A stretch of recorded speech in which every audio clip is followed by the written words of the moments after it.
Ayo. Hip hop in my headphones, back at it again. Today we got Kendrick Lamar. Damn. This is his newest album. This dropped back in 2017 though. So definitely expecting another album this year. And this was an interesting album because of the whole, you could play it in reverse order type of thing that he had going with this. And I remember when it first came out, actually, there were rumors that he was going to release two albums. And so I think the week after this one dropped, everyone was like scrambling, like, yo, where's that new K Dot? Well, it turns out it was a 2-for-1 deal, right? So if you play the songs in reverse order, you make like your own playlist or something. And instead, I'll show you real quick. So it starts off with Blood. Damn, maybe I won't show you. And it ends with Duckworth. So if you go backwards, Duckworth, God, Fear, Triple X, then it's supposed to play like a different album, which I don't know. I mean, personally, I don't really see it. I, it's one of those things where I get it, but at the same time, it kind of seems like a stretch. Because I guess the situation is like if you play in standard order, what is it? It's like K Dot starts off bad and then turns good or something, and then if you play it in reverse, it's like he gets more evil as the album goes on. Because if you so like Duckworth, God, those are kind of the more Fear. I don't really even understand the argument too much about that whole reverse order thing, because it's like it's not like it's completely linear. It's not like the songs go like good, less good, kind of bad, more bad, definitely evil. Like it kind of jumps all over the place. But I will say though that like the transitions are a little more seamless if you play it in reverse. And what I mean is there's a few songs in here. I think that which one was it?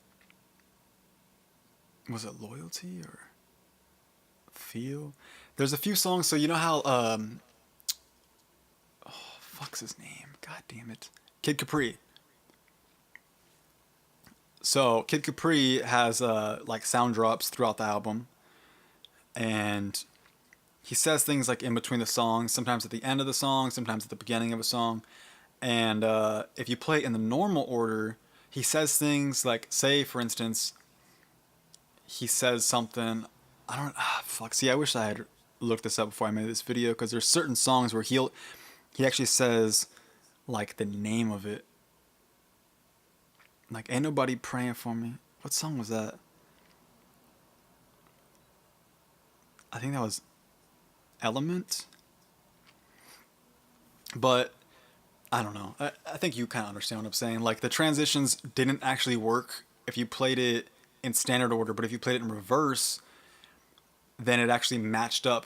So, for instance, I'm gonna totally make something up right now. I don't know if this is true or not, but let's just say like the end of Loyalty, he says something about Feel, right? If you play it in normal order, you listen to Feel, then you listen to Loyalty. He mentions Feel, but then it plays Pride. Okay, so that doesn't make too much sense. But you play it in the opposite order. You play Pride, you play Loyalty. At the end of Loyalty, he says something about Feel, and then it transitions directly into the song Feel. So it actually made a little more sense when you listen to it that way in reverse order, from that perspective, as far as like the sound drops and all that. And but other than that, like the whole double story, you know, yeah, there's a few things that are repeated throughout the album. What does he say? Shit.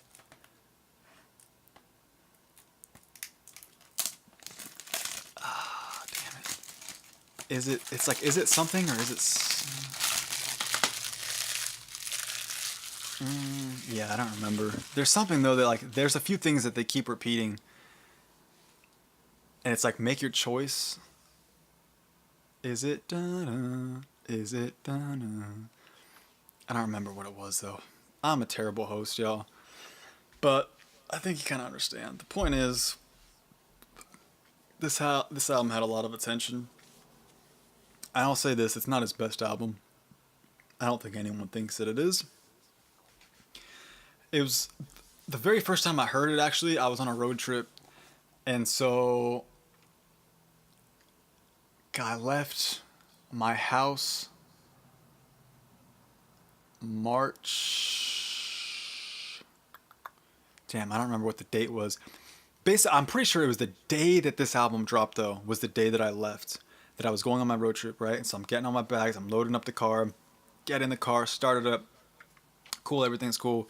I notice on my Spotify that this album is available, and I'm like, oh fuck, I need to download that. So I'm in my car. Car's warming up. I had to turn the car off. Went back inside so I can connect to my Wi-Fi. Downloaded this album, and then I'm like, all right, cool.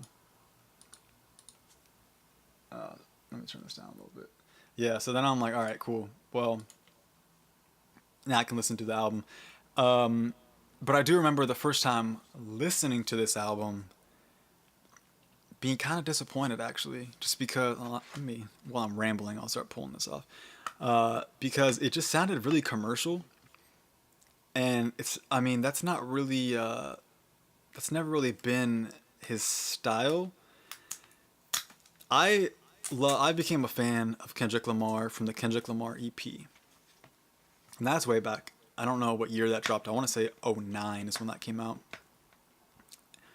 And I didn't hear it right away when it first dropped, but I heard it relatively soon. I think I heard it before Overly Dedicated came out.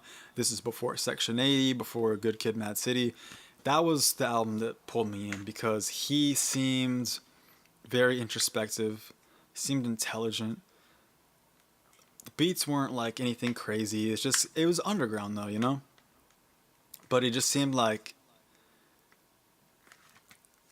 he seemed it was promising, you know, and it's the same thing. You go back and listen to like J. Cole on the come up or the warm up when it's like this is especially the come up. It's like that was so far before he became anything, but you can just hear it. It's like you hear it and you know this dude's going places, and that's kind of what it felt like listening to Kendrick Lamar back in the day. And I used to love. I love that album. Let Me Be Me, Far From Here. So that's just to give you kind of some perspective. That's the Kendrick that I'm a big fan of. This Kendrick, not the same, but I still liked it. But like I said, it took me a while to actually like this album because when I first heard it, I was just disappointed, and then I hear like the song with Rihanna. I'm just like, man, really? Like that's what we're doing now? It was just kind of a bummer. I'm not hating on Rihanna, but I don't really like when rappers get like pop singers just to get because it's not because she has the best voice. It's because she's popular and they just want the numbers, which is fine, but because I'm probably gonna fuck up the way you pronounce it. SZA, I think is how you say her name. SZA. SZA. She, I think, has a better voice than Rihanna. And if I'm not mistaken, she's on Top Dog. I think she's signed to Top Dog. I want to say. If not, then she does collaborate with Top Dog artists a lot, like J-Rock and Schoolboy Q, Kendrick. Like, she's done songs with all of them, so I'm assuming she's either signed to that label or heavily affiliated, and like, she's just not as popular as Rihanna is, obviously. Who is though? And so I don't know. It's just kind of one of those things. And like all the beats on here just sound super mainstream. All the beats. It's kind of reminds me of like Eminem's new album Kamikaze, which I do like, but all the beats on there sound super mainstream. They all sound like borderline trap beats, so I'm not a fan of. But this album, though, kind of felt like Kendrick almost just like bragging. This almost just felt like a victory lap in the way of, you know, a lot of artists will say something to the effect of like, I can do what every other rapper can do, but no one can do what I can do. If that sounds like Royce the 5'9", it's because he said it. I think Jay-Z's probably said something very similar. That's what this kind of felt like. Was him saying, look, I can make pop music, I can make that radio friendly music, but I'll still make it doper than y'all. And it's true. I mean, it's even the songs. I mean, that is the one good thing about having a mainstream sounding album. Every song on here was a banger, just about. I want to say there are two songs that I didn't really like. One is Pride, and the other is Lust. I didn't really care for either of those songs. Other than that, you know, Loyalty is, eh. But all the other ones are just fucking bangers. DNA, whew. I'm not gonna lie. Even though I did say the first time I heard this I was a little disappointed, just that song right there, DNA, man. And I'm in the car. Ooh, man. I was getting hyped all by myself on the road, just like, I got. Dude, that, yeah. So, anyways, there's a CD. I'm ranting a lot. I'm already like 12 minutes into this, so. Man, for real, y'all actually watch these videos. I fuck with you guys, because this is just me rambling. I don't know how y'all have the patience for this, but. So, there's a CD, and there's just kind of. Basic. Damn. You know, it's kind of fun. So, this is 2017, like I said. I feel like this was like the year of. Well, maybe not even a year, but I feel like since 2017, so many rappers have put out albums where it's all capitalized. So this one came out, Joey Badass, all caps. All of the Kanye projects from last year, 2018, those were all caps, I want to say. So like Kids See Ghosts, Pusha T, Nas. I don't know if his was or not. But those ones are all caps also. So I don't know if that's like a trend that's going on. I want to say there was one other album too that I remember coming out around this time that had like all caps, but. Alright, so here we go. Here's the book.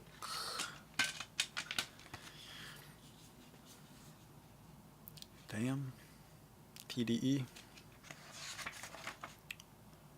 Huh. Looks kind of interesting. It's white. You got your credits. And then sideways, you've got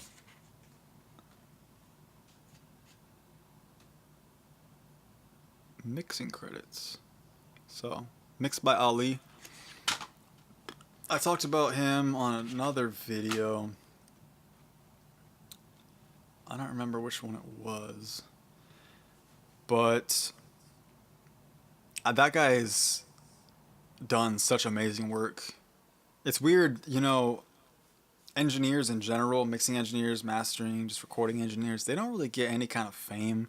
There's been like a few engineers over the years that have gotten big names, like was it Tony Maserati, and then the Lord Alge brothers, I think, Chris Lord Alge, and I forget the other guy's name. I might be pronouncing their name wrong too, but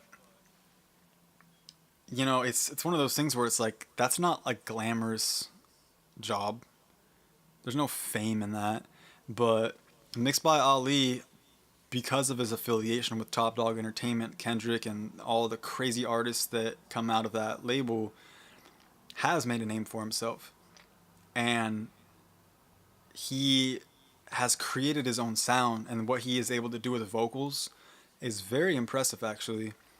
It's, I don't know, I mean, it's not quite like experimental, but it's just different enough that it kind of tricks your ears into thinking that it is something totally different. Like what he does with, I mean, you guys have heard it. Kendrick has like the alien sounding vocals, right? Kendrick switches his voice a lot. He does a lot of different types of voices. Sometimes he's like super angry, sometimes he's like super soft. He does that weird alien voice. He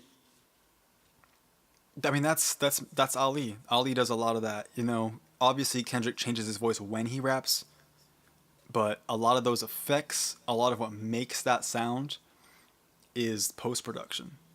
Because obviously Kendrick doesn't literally sound like all those different things, but sorry, another rant. But I'll flip through this real quick because it looks like it's the same thing on all the pages. So, yeah, blood, DNA, yeah, element, feel, loyalty, pride, humble, lust, love, triple X, fear, God, and Duckworth. And then all the credits. And that's it. I think my favorite, well, not I think, my favorite song is for sure Love on this album featuring Zakari. I love that song, no pun intended. That one's super dope. DNA is crazy. Element and Ya are both super dope. Humble. Humble was the big single from this album, and what some people might not know, I'm sure if you're a hip hop head, you already know this, but that was a shot at Big Sean, actually, that song. Which is why it says, like, oh, I don't know if that was loud, sorry. What does it say? Like, bitch, be humble, sit down, be humble, bitch, sit down. He does that. He took other shots also at Big Sean. I'm not reaching here. But Big Sean, one of his most famous ad libs was saying bitch or little bitch. And on the Heart Part 4 by Kendrick, he calls out Big Sean. He doesn't say his name, but he basically says his name. And where was I going with that? I don't know, whatever. He says, I think he uses that, he flips that same thing again, little bitch or little baby or something. And then, so Humble, where he says, my left stroke just went viral. Right stroke put little baby in a spiral. Right? A lot of people didn't really know what that meant. I mean, if you're not a hip hop head, a lot of people didn't, you know, because in the music video, he's golfing when he says, my left stroke just went viral. Right? So that's what he's referring to. The Heart, the name of the song is The Heart Part 4. So he's saying left stroke just went viral. Right stroke put little baby in a spiral. Little baby would be Big Sean. Because he, like I said, he always says little bitch. Especially on like Hall of Fame. I feel like on that album a lot he said little bitch. Probably Finally Famous also. But so, and I think that all stems back from the Control song where Big Sean had Kendrick Lamar and Jay Electronica. Kendrick's verse was kind of just aimed at all the rappers in the industry and just stirring shit up, you know. Kind of like the whole like I'm better than all you guys type thing, but in my opinion it was more of like a friendly competition kind of thing. And the story goes Big Sean didn't put that song on his album Hall of Fame because of a sample clearance issue, but a lot of people thought that it was because Kendrick murdered him on his own song. And so I think that was kind of what stirred up a lot of the weird, you know, subliminals and whatnot, was like probably Kendrick felt a certain type of way about, you know, the song not ending up on the album or whatever. I don't really know, but bottom line is Humble. If you didn't know, that is about Big Sean. I don't know about the whole song, but you know, that one part about the stroke. You can look that up on Rap Genius. I'm sure it's on there. I haven't actually looked myself, but I'm very confident that that's what that song was about. And then Duckworth, that song was actually super interesting to me because that was the story of how Top Dog met Kendrick's dad. and kind of how that relationship sort of turned into Kendrick teaming up with Top Dog to do the music thing. But I thought that was super cool. I didn't know that story. And to be honest, I've never looked into it to see if it's 100% true or not about the whole, like, um, you know, KFC. Was that what it was? Kentucky Fried Chicken? Whatever chicken place Kendrick's dad was working at, and Top Dog used to go there and rob the place. And because Kendrick's dad, like, hooked him up with some extra chicken or something, he didn't want to rob him. And so they ended up being cool or whatever, which turned into, like I said, Kendrick hooking up with Top Dog, and Kendrick kind of ends the song saying, like, if that had never happened, like, basically, if Kendrick's dad didn't do that, potentially what could have happened would be Top Dog could have robbed the place, killed Kendrick's dad, Top Dog would be in prison, Kendrick would be growing up without a father, and it would be a whole different situation. Life would be totally different for him and for us as fans because we wouldn't have his music to listen to. So I don't know. It was really cool. The beat changed twice, so they had three different beats on there. Ninth Wonder came through with the production, super dope. Yeah, man, I had that song on repeat for a while just because it was so crazy. I'm like, man, I can't believe it. Not to mention my name is Anthony, so hearing that in a song was pretty cool because Top Dog's name is Anthony. And yeah. Anyways, it's just a dope album. It's super good. Like I said, not my favorite. I definitely prefer Good Kid, Mad City. I think that's probably my favorite album he's put out. And then To Pimp a Butterfly is probably, I know most people think that's his best album. It's not my personal favorite. I understand that it's a very well done album. And then Section 80, I gotta listen to that more. I haven't heard that enough. I know some people love that album too. I wasn't crazy about it when I first heard it, so I never really went back to it. And I don't have a physical copy. I just have it on Spotify, so I might go back and listen a couple more times or something. I probably should. Um, but yeah, so I mean that's it for this one. As always, you know, help me out, subscribe, like, comment, do all that stuff on this YouTube. More importantly, go to my website, hiphopinmyheadphones.com. Check out all the cool stuff I got on there. Trying to show love to these underground rappers and stuff, so I got a bunch of posts already of like artists I can almost guarantee I've never heard of, make dope music. And I got, whatever it is, YouTube or SoundCloud, whatever their music's on, linking up in there. So go discover some new music, check it out, help a brother out, share this with your friends, whatever you got to do, all that good stuff. Hip hop in my headphones. I'll catch y'all on the next one. Peace.